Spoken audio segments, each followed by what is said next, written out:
ఎన్నికల ప్రచారంలో తనకు సంపద సృష్టించడం ఎలాగో తెలుసన్నారు చంద్రబాబు.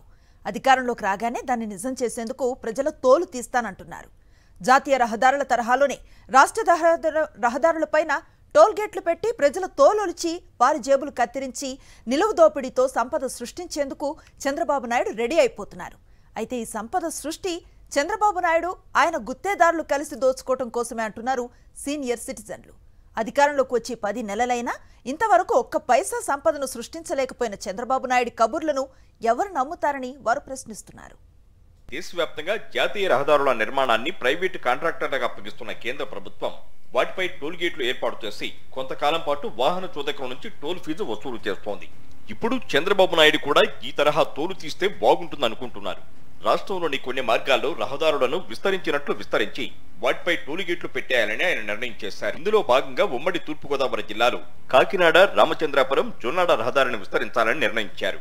అలాగే కాకినాడ ధవళేశ్వరం కెనాల్ రోడ్డును కూడా విస్తరించాలని డిసైడ్ అయ్యారు. ఈ 2 రహదారులను పీపీపీ పద్ధతిలో నిర్మించి ఆపై టోల్ గేట్లు పెట్టి వచ్చేపోయే వాహనాల నుంచి టోల్ వసూలు చేయనున్నారు. కాకినాడ రామచంద్రాపురం జొన్నాడ రహదారిని 225 కోట్ల రూపాయలతోనూ, కాకినాడ ధవళేశ్వరం కెనాల్ రోడ్డును 160 కోట్ల రూపాయలతోనూ నిర్మించాలని ప్రతిపాదనను సిద్ధం చేశారు. దీనికి సంబంధించి సాధ్యాసాధ్యాలపై డిపిఆర్ను సిద్ధం చేసే పనిని ఎల్ఎన్ మాలవ్య సంస్థకు అప్పగించేసినట్లు సమాచారం. అన్ని అనుకున్నట్లు జరిగితే ఈ 2 రహదారుల విస్తరణ పనులకు వచ్చే ఏడాది టెండర్లను పిలుస్తారు. రాష్ట్ర రహదారులపై టోల్ గేట్లు పెట్టాలన్న చంద్రబాబు నాయుడు ప్రభుత్వ నిర్ణయంపై మేధావులు మండిపడుతున్నారు. ఇది మంచి పద్ధతి కాదని వారంటున్నారు. ఈ రోజున రహదారులన్నింటినీ కూడా మరి ప్రత్యేకించి P4 పద్ధతిలో నిర్మాణం చేసి మరి దానికి టోల్ గేట్లు పెట్టి ప్రజల దగ్గర నుంచి టోల్ వసూలు చేస్తామంటే చాలా దురదృష్టకరం.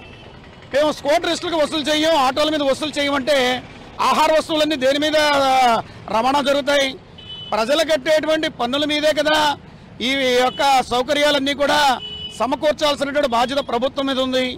ప్రైవేటుగా మీరు మరలా ప్రజల మీద వదిలిపెట్టడం అనేటువంటిది P4 పద్ధతి ఎలా ఉందంటే తూర్పు, పడమర, ఉత్తరం, దక్షిణం మొత్తం అంతా ప్రైవేటుగా నిర్వహించడమే ఈ P4 లక్ష్యం అనేటువంటి వాతావరణంగా చంద్రబాబు నాయుడు గారి కూటమి ప్రభుత్వ లక్ష్యంగా కనబడతా ఉంది. ఇది మంచి విధానం కాదు. నెత్తి మీద ఉన్నటువంటి 4 గంటలని కూడా శుభ్రంగా గీకి క్షవరం చేసేటువంటి వాతావరణంగా ఉంది. ఎన్నికల ప్రచారంలో చంద్రబాబు నాయుడు సంపద సృష్టిస్తానని చెప్పారు.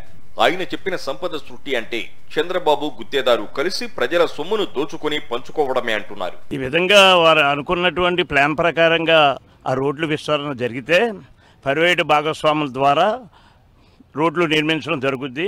ఆ ప్రైవేటు భాగస్వాములు చంద్రబాబును కూటమికి సంబంధించినటువంటి మనుషులు ఉంటారు. ఆ మనుషులు రోడ్లు విస్తరణ చేసిన తర్వాత చంద్రబాబు నాయుడు గారేమో టోల్ గేట్ గాను వసూలు చేస్తారు. ఈ టోల్ గేట్ వసూలు సొమ్మంతా కాంట్రాక్టర్కి వెళ్తుంది.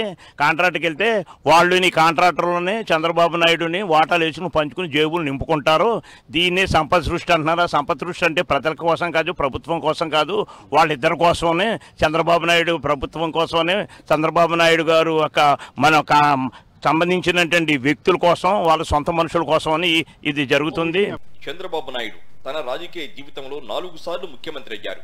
గతంలో 3 సార్లు ముఖ్యమంత్రిగా పనిచేసినప్పుడు చంద్రబాబు నాయుడు ఎలాంటి సంపద సృష్టించలేదంటున్నారు సీనియర్ సిటిజన్లు.